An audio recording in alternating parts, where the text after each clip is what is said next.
Ndagira ngo usuze cyane wowe turi kumwe muri iki kiganiro abantu bakoze subscribe, merci beaucoup, thank you so much. Nitwa Benjamin. Uyu munsi nkuzaniye ibintu birindwi bituma bigusobanurira ko kwaka umwenda ari ibintu biri très dangereux. Ibintu birindwi bikugaragariza ko kugira umwenda waba uw'abantu waba uwa banki upfa kuba uzi ko uri mu mwenda w'abantu ari ibintu bidatanga ibyishimo na busa, ari ibintu biri très dangereux. So ntugende utarebye ikiganiro. Ni ingingo zirindwi, eshanu zirindwi, cyane cyane utegereze ku mpera kugira ngo wumve icyo Bibiliya ibivugaho, kandi nzi ko abantu benshi bumva bakunda Bibiliya bagendera ku magambo y'Imana. Hari ibyo bintu rero twe tutigishwa.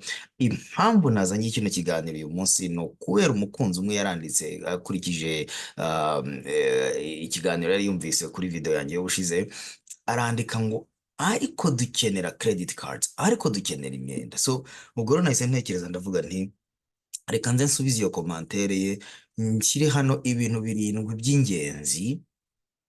by'ingenzi bigaragaza ko kugira umwenda ari ikintu kigusenyera kuruta uko kikubaka. Ubwo rero ntugende, niba ari ubwa mbere welcome, ikaze, ukore subscribe kugira ngo n'ibindi biganiro ngenda nkora ujye uba mu ba mbere babibona. Please subscribe, unasharinge n'abantu, kubera ko ibi ni ibiganiro by'ubuntu mba ndi gutanga. Ahandi ubundi nabonye abantu bajya muri conference bakajya batanga amafaranga ya subscription, admission, kugira ngo babashe kujya kubona the speakers. Okay, so njyewe ndagenda nkasoma, hang out with people who are very wealthy, who are very knowledgeable, tukajya no gusenga, donc ahantu hose tukiga, tukaza tugashyira hamwe ibintu tuba twarize, tuba twabonye, noneho nkabishyira hamwe, nkaza nkabisharinga namwe. Rero niba hari ikintu wumva nkumarira muri video ntanga, ugomba kujya nawe kuko unsigira iyo commentaire, noneho ikagenda idevelop ibindi biganiro. Nk'iki kiganiro ni igisubizo nzanye ku kibazo cyatanzwe muri commentaire. Ubwo rero ntugende utacyumvise, maybe nawe ugenda ukibaza, maybe nawe ugenda uvuga uti umwenda burya ni mwiza, utuma nkemura ibibazo. Uyu munsi nje kukwereka uburyo umwenda atari mwiza kandi udatuma ukemura ibibazo. Okay, so ikintu cya mbere, numero 1, umwenda ku bantu mwebwe dusaba imyenda, umwenda utuma wishyira mu mwanya nk'aho uzi future yawe ahantu iri. Iyo uri gukora gahunda yo gusaba umwenda, uba uri kwibwira ngo nzawishyura umwaka utaha, nzawishyura imyaka 2 iri imbere, 3 iri imbere. N'umuntu wo guha umwenda nawe mu by'ukuri aba ari guteganya future yawe, kandi mu by'ukuri tuzi neza yuko jyewe nawe ntago nzi. Nakwereka amafoto y'umuntu wanyoherereje mu kanya yafashe icupa ari mu modoka agira gutya, amasegonda 3 yarebye hasi, imodoka ihita ikubita igikuta cy'umuhanda. So nta muntu n'umwe uzi ejo, sinshobora kuguha promesse ya ejo nzaba ndi. Rero kubera ko umuntu yaka umwenda, uwo muntu aba ari gushaka kugaragaza ko ashobora kuba yizeye ejo he hazaza. Ariko se ubundi aho ejo he hazaza ari kwishyura umwenda, ubundi haba ari ejo hazaza nyabaki? Kuki uwo muntu adakora ejo hazaza ahategura kuba debt free?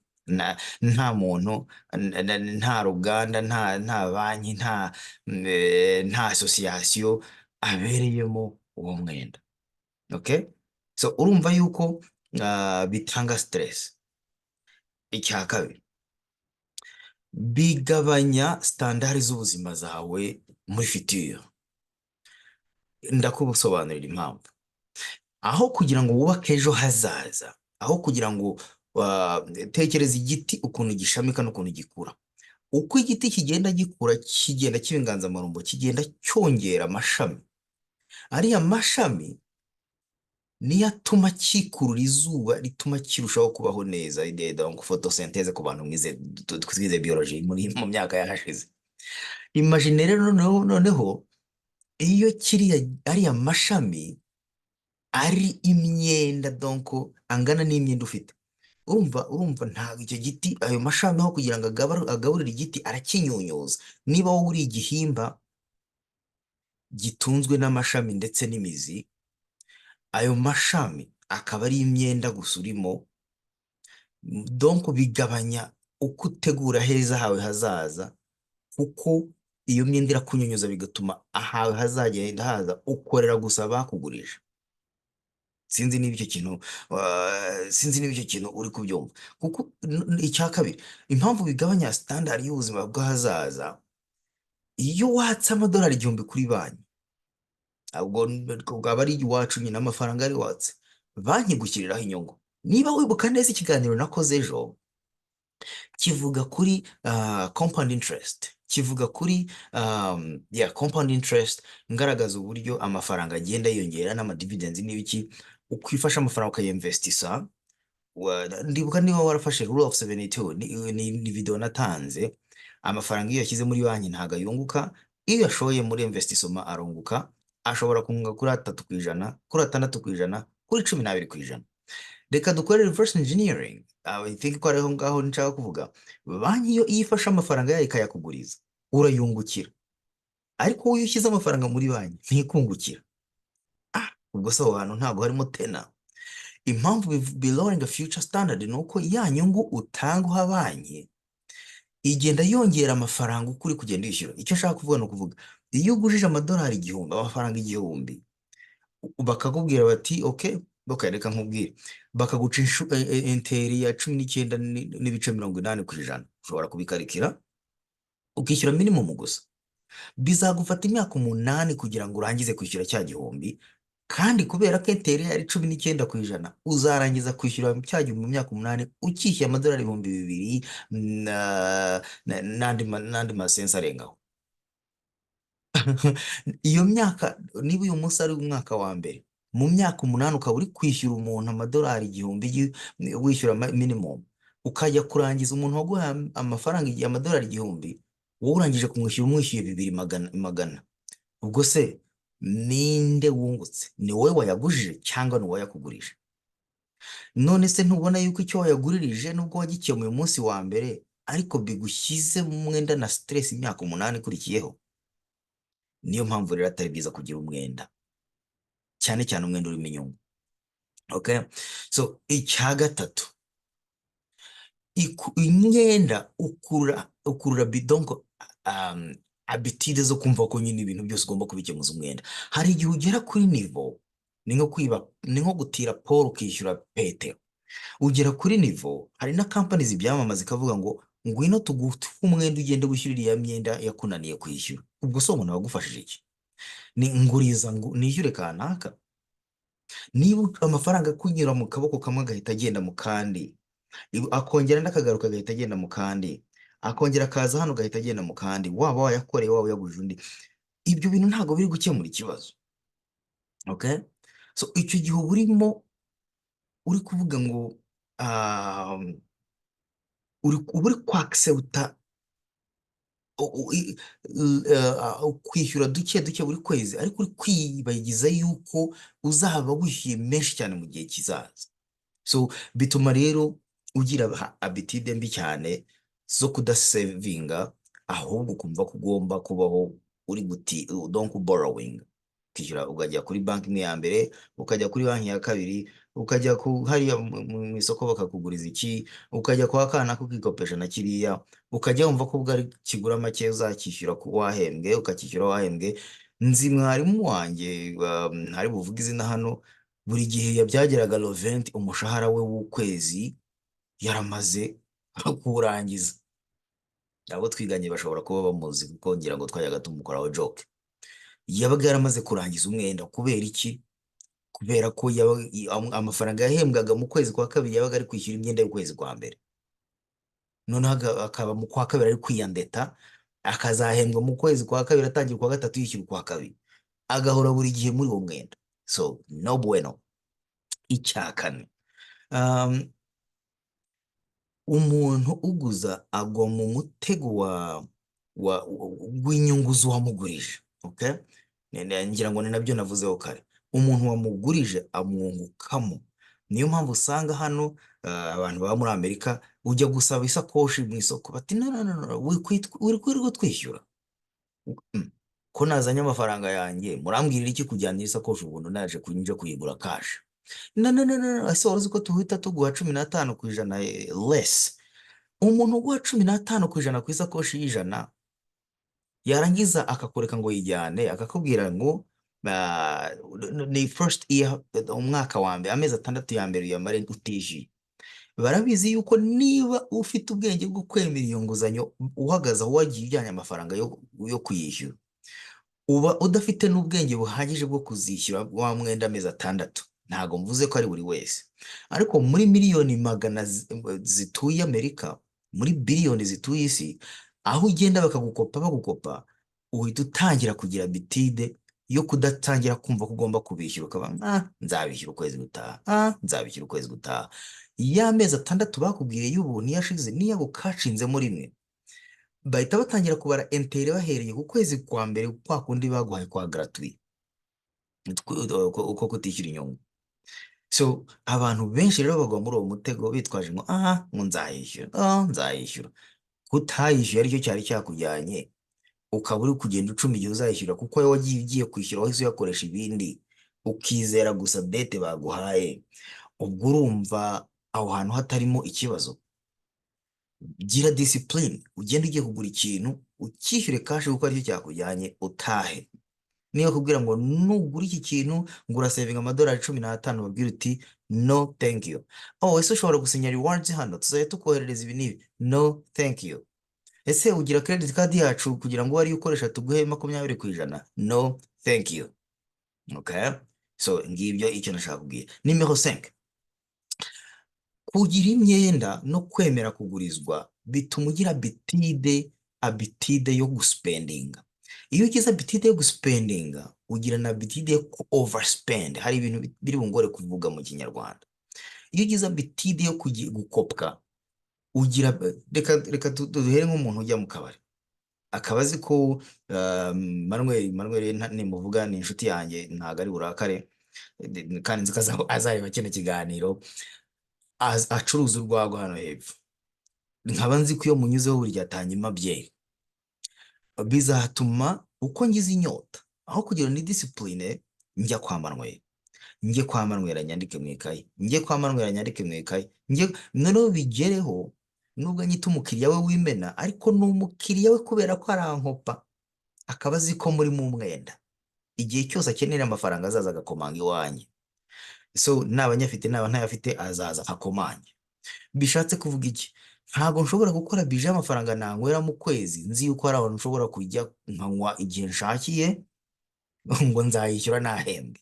Bikakugusha mu mutego rero wo overspending, wo gukoresha menshi kurushayo wateganyaga, cyangwa se nayo ushobora kugira gute kwa affording.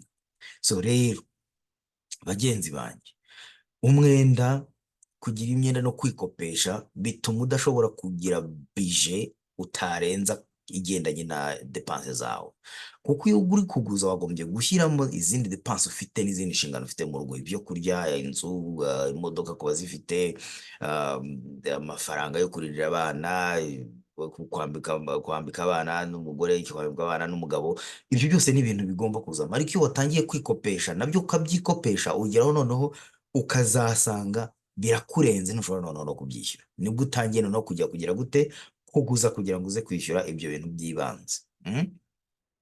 Ibyo bintu numva birumvikana. Okay, icya 6 ari nacyo ubwo wenda ngira ngo kiri très important, ari nacyo nari ndimo nzamo.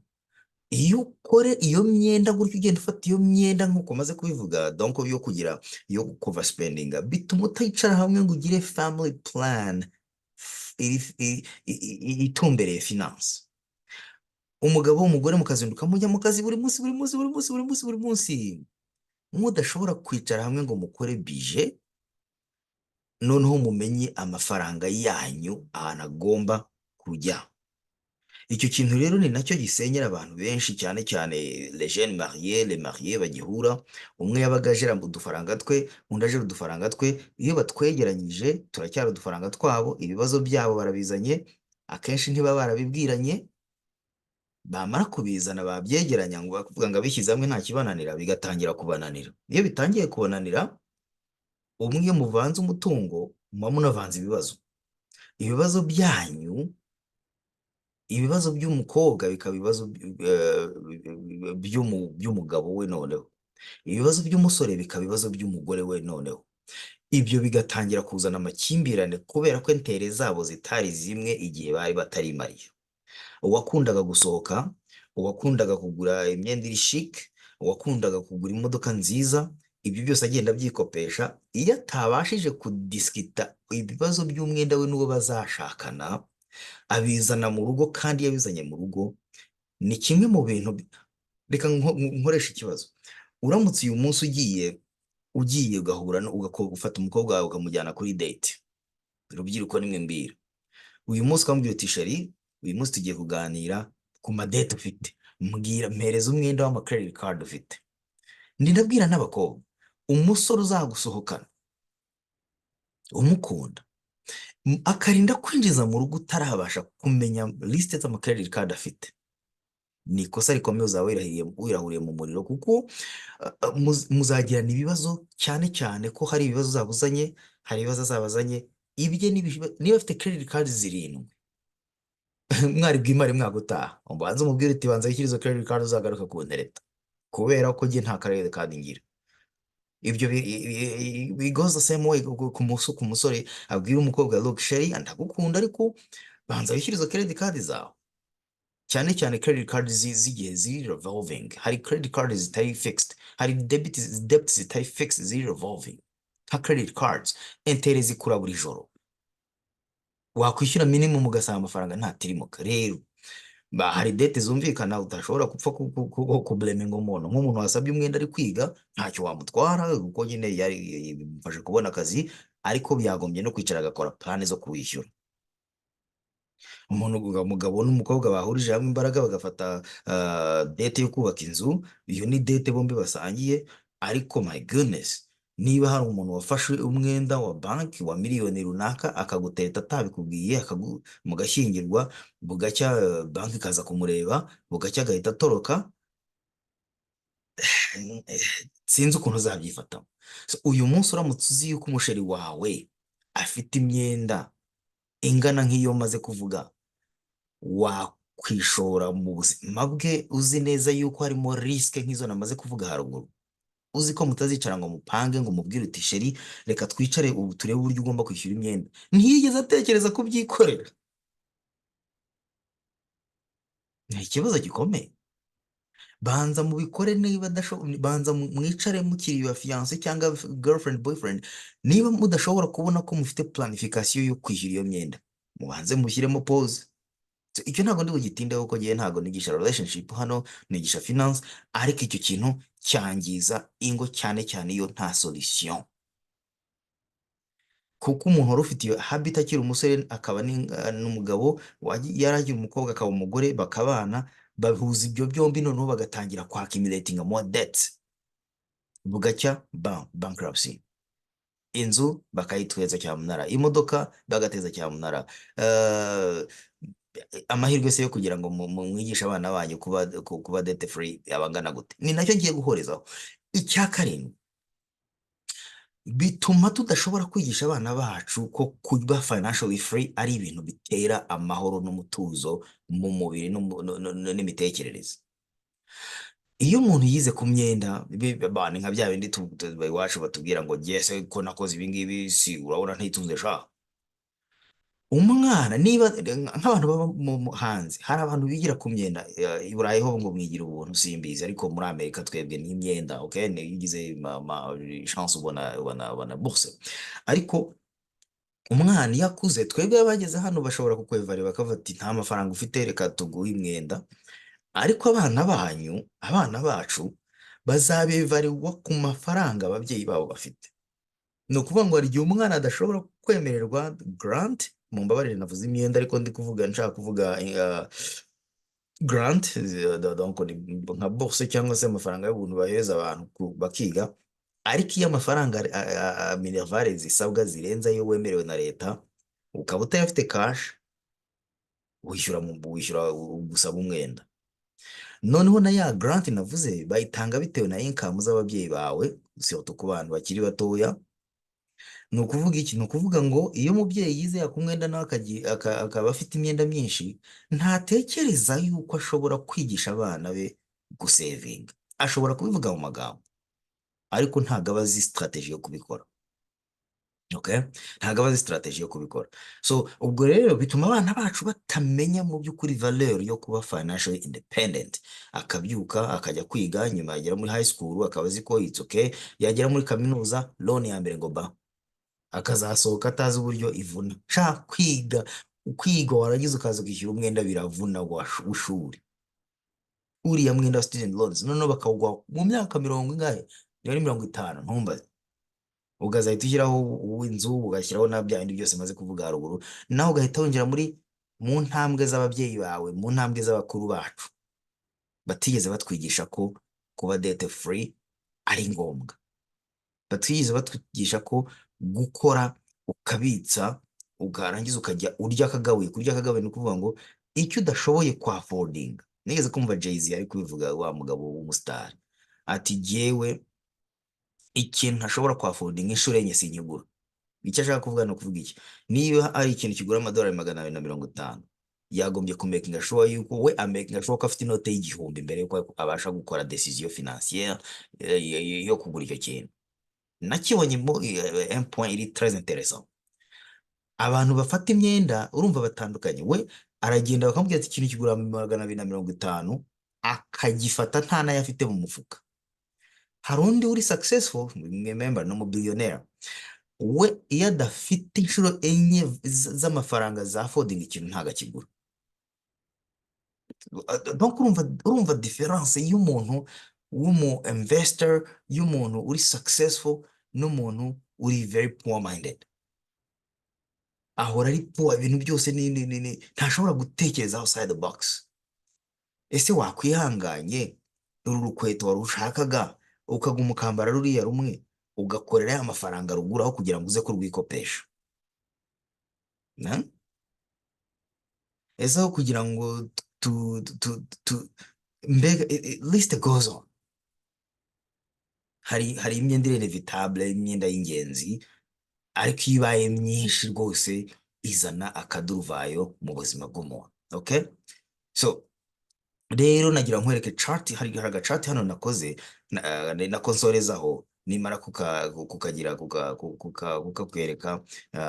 Ndashaka ko turebera hamwe mu by'ukuri icyo Uwiteka avuga ku bantu bagize bate, ku bantu bafite imyenda. Icyo kintu nicyo nshaka gusorezaho. So iyi ni budget pie chart nakoze, ariko nabona kuri online kugira ngo imfashe kubereka, ariko ndagira ngo upicturing yourself, wirebe we wenyine uri hano hagati. Ndashaka ko uko uri kwibona mo hano hagati, hari ruriya rwego rugaragaza stock market ruzamuka, ni picturing ko ari imyenda igenda izamuka. Yatangiriye kuri kamwe student loans, ugakubitaho inzu umaze kugraduatinga, ugakubitaho imodoka, ugakubitamo mortgage nayo ukatangira kuyokipa, ishyiramo intebe wikopesheje, ugashyiramo imashini zimesa, imashini zigira gute, tous les meubles, donc ukagenda ubishyiramo, kuko uba wakangishijwe n'amafaranga uhembwa, kuruta kubanza kuyabika ukaguma mu rugo cyangwa ukagumana n'abasore mwabanaga, noneho ukabanza ugasevinga, ukabona gukora intuzi, ukabona gukora purchases, noneho ugahita utangira kugira gute, kuzengurukwa n'imyenda. Imagine ko ino chart nagomba kuba nashushanyije yanjye original, ariko ntabwo nari mfite umwanya wo kugira ngo nyishushanye nze tuyisharinge. Imagine hano hagiyemo banke A, banke B, mortgage, imodoka, personal loan, loan watse muri credit card ya online. Ibyo byose uko noneho uhembwe, urumva ukuntu bigenda bizamuka. Uko ugenda uhembwa, ugenda uyishyura buri umwe wese.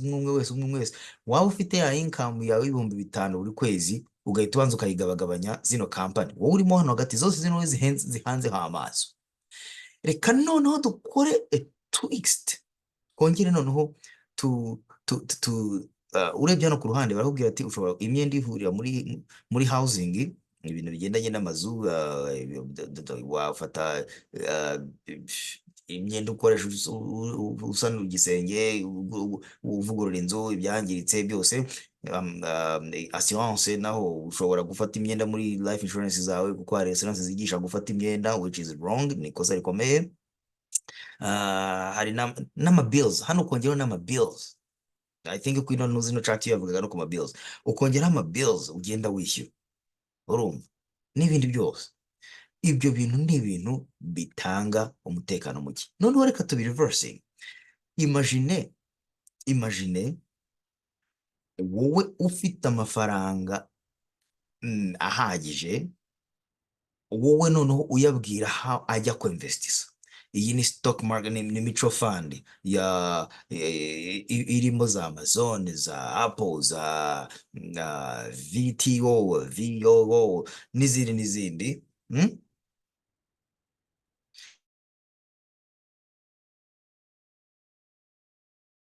Mumbabarire. So ni ikintu kigaragaza yuko umuntu yari kudirectinga amafaranga y'ahantu ajya, genda wemvestise hano, genda wemvestise hano. Uko tubona ino chat igenda izamuka, ni nako ya mafaranga agenda arushaho kuba menshi kurushaho. Ariko umuntu uzengurutswe n'imyenda, ni nako ya myenda igenda irushaho kuzamuka kurushaho. Niyo mpamvu kubaho debt free igomba kuba number one priority. Nicyo kintu cya mbere wagombye gutoza abana bawe, nicyo kintu cya mbere wagombye guharanira, nicyo kintu cya mbere wagombye gukora ku buryo uva mu myenda turimo. Ukishyura ugahera ku mwenda wa mbere ufite balance ntoya kandi ufite intere nyinshi, ukawishyura ukava mu nzira. Wawurangiza ugafata uwundi, wawurangiza ugafata uwundi. Abantu mwasomye igitabo cya Dave Ramsey, iki ngiki, bazi ibyo bita snowballing, debt stacking.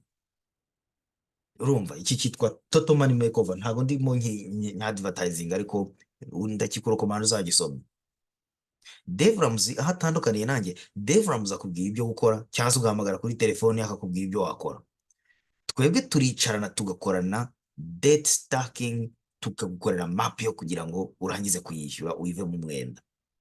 Nta kintu cya mbere kibaho kiryoha nko kubaho udafite umwenda amafaranga winjije, ukaba ari uyadirectinga ahantu agomba kujya, aho kugira ngo uyabone, ubone imyenda yawe izamuka, ukabona amafaranga yawe agenda azamuka. Aho ni handi noneho uba generous, ugira generosite, ugatangira noneho kugira neza, ukagenda utanga, ukagenda ugirira abantu neza, ugakontribuya kuri les activités communes. Ariko ibyo bintu ntabwo ushobora kubikora mu gihe ugifite amabizi yo kwishyura. Ugasanga baguhamagaye mureke duparticipe, bikanga, ahubwo ugasiba kubera ko ufite ikibazo kikuri ku mutima community idashobora kumva. Ariko iyo uba generous, uba level ya generosity yiyongera iyo nawe ufite ibyo gutanga kandi ukabona bikomeza kwiyongera. Okay? So nagize gutya rero nshyira muri iyo, ndavuga ariko Imana itekereza iki ku bintu by'imyenda? Kuko ntabwo muri church barabitwigisha. Ntabwo ndicara muri church ngo numve hari umuntu utubwiye kuri church. So maze kujyamo rero kuri Bible, natunguwe n'ibintu bikurikira. Nasanze Uwiteka Imana yacu burya atemera imyenda. Nasanze atemera imyenda. So uti wabibonye gute rero? Nagiye nshyira muri Bibiliya, muri Google, ndandika iby'Imana itekereza ku myenda. Ikintu cya mbere bambwiye, bahise banyohereza kuri Google ahantu habiri h'ingenzi. Take a look at this. Umuntu mubi araguza ntiyishyure, ariko umukiranutsi agira ubuntu kandi akagaragaza impuhwe. Ibyo bintu bise bihura cyane n'ibintu bimaze kuvuga. Uko tugenda twakimira imyenda, akenshi tugenda turushaho kunungunika, ugasanga umuntu ntanezerewe, ugasanga umuntu ntiyishimye kuko aba afite ibibazo byinshi bimugoye. Pretending ko bitamugoye, ariko aba afite umutima w'umubwira uti hari indi mbere igiye kuza ku muryango. Ugasanga iyo iposita yohereje ibintu ku muryango, majorite z'ibintu biba birimo ni amabills. umuntu rero ugasanga agorwa no kwishyura, ariko abantu babaho debt free baba banezerewe, usanga ari bo rwose bagenda ariko n'abaguza bakagenda basesagura, ariko iyo bigezeho ibyishimo byabo bigira umupaka bikarangira, ariko abantu babaho debt free ibyishimo byabo ntibigira umupaka. Okay, so aho ngaho hari ahambere nabashije kubona. Aha kabiri, unkurikire neza kubera ko ni ibintu biri très très très important. Ni naho ndangirije ahangaha, ni naho ndangirije ikiganiro cyanjye, kugira ngo ntagira ntagutindira na ahangaha. Imigani igice cya 22 umurongo wa 7. Umukire ategeka abakene kandi uguza ahinduka umugaragu w'umugurisha. Umukire ategeka umukene kandi uguza ahinduka umugaragu w'umugurisha. Nta n'ikindi nshobora kurirwa ndenza aho ngaho. Ni ukwisuzuma tukareba tukavuga tuti, ukibuka iyo turi kujya gusaba umwenda ukuntu baba badureba donc bakamwenyura. Ntekereza ko imitima yabo iri kuvuga ati dore ikindi kigo kirinjiye. Iyo tugiye muri banki tugiye kwaka umwenda, I think nshaka gutekereza yuko bavuga ati ikindi kigo kirinjiye, ikindi kigo kirinjiye. Bakazana rwose beautiful women, good gentlemen, bari clean, bameze neza, ukinjira nawe muri suit, ukinjira na suit ariko ugiye kwaka umwenda, ntawe utaniye na wa muntu uri broke wibereye mu ruganda nawe ari na broke, cyane ko abari mu ruganda hari n'igihe baba batari broke by the way. So wowe usito kugiyeyo uba ugiye kwishyiramo indi shene mu ijosi envers la banque. Iyo bakohereje, iyo batangiye kuguhamagara, he ntiwatwishyuye, he ntiwatwishyuye, he yishyura, ufite iminsi 30 wamisinze no payment y'ukwezi gushize, ya masuti utangira kugira gutya karavati ukagenda uyoroshya ugatangira kunywa indi byeri. Ntago ngayo abantu binywera akabye, ahubwo n'abasoma ku gatabi bibazanira morale. Wa muntu abaguhatse, ndibuka twari duturanye n'umugabo wadukopaga byeri mu Rwanda, noneho mu maroventi akajya aduhamagara ati be ati herigati ntimuzahembwe ejo bundi se nimuze mbakope, tukagenda twese akadukopa.